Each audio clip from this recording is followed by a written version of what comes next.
আপনাদের মাঝে যে আজকে আমি একটা হন্টেড ঘটনা বলতে চাইছিলাম, সেই হন্টেড ঘটনা কিন্তু এই রাস্তা নিয়ে, ঠিক আছে? একটা লাশের ঘটনা আপনাদের সাথে আমি বলতে চাইছিলাম। সেটা হচ্ছে যে আমার একটা বন্ধু মারা গিয়েছিল, ঠিক আছে?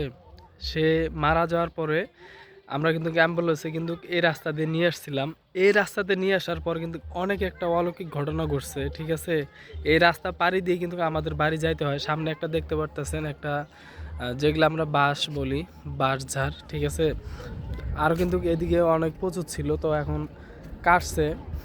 তো এদিকে কিন্তু অনেক ঘটনা আছে, যেরকম মনে করেন যে এদিকে লাশ পড়ে গিয়েছিল, চলে গিয়েছিল, কি ইত্যাদি হয়েছিল, সব কিছু আপনাদের মাঝে আমি তুলে ধরবো। সবাই লাইভে যুক্ত হবেন। রাত 10টা বাজে, 10টা 30 মিনিটে লাইভে যুক্ত হবেন। আপনাদের মাঝে সব ঘটনাগুলো আমি খুলে বলবো, ঠিক আছে? তো আমার যত ভালোবাসার মানুষরা সবাই যুক্ত হয়ে যাবেন অবশ্যই। আর বিশেষ করে একটা কথা বলবো, বাস্তব জীবনের ঘটনাগুলো যদি আপনারা শুনতে চান তাহলে অবশ্যই আমার লাইভে যুক্ত হয়ে যাবেন। আমি মাত্র একটা করে ঘটনা প্রতিদিন লাইভে আমি বলি, কারণ আমার বাস্তব জীবনের ঘটনাগুলো, আমার ঘটনার নাম হলো জীবনের গল্প, ঠিক আছে? তো আমার জীবনের সাথে অনেক এক্সপিরিয়েন্স, মনে করেন যে 100 ঘটনা ঘটছে। এই কারণে আমি সেই ঘটনাগুলো আপনাদের মাঝে শেয়ার করতেছি। তো আশা করি আপনাদেরকে আমি অনেক অনেক মনে করেন যে দিতে পারবো, মনে করেন 100 ঘটনা দিতে পারবো, যেগুলো ভয়ঙ্কর ঘটনা, লাশের ঘটনা। আসলে আজকে যে ঘটনাটা বলবো, এই ঘটনাটা হচ্ছে একটা লাশের, ঠিক আছে?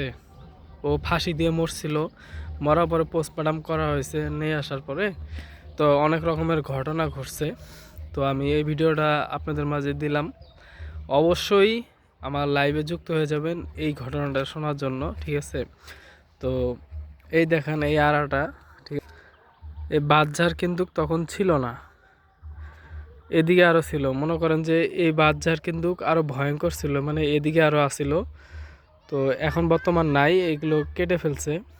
তো যাই হোক, আপনারা সবাই যুক্ত হবেন আমার লাইভে। এই জায়গাটা কিন্তু রাত্রে হলে কিন্তু একদম ভয়ঙ্কর হয়, ঠিক আছে?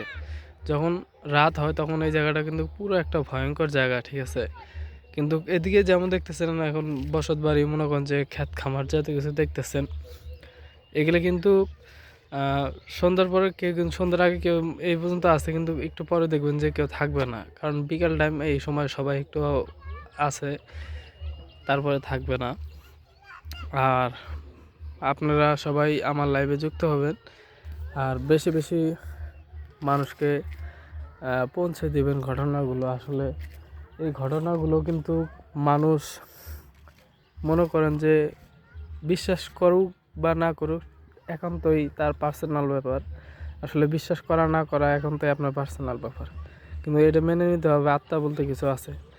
সবাই ভালো থাকবেন, সুস্থ থাকবেন, আর আমার লাইভে 10:30টার দিকে যুক্ত হবেন। আল্লাহ হাফেজ।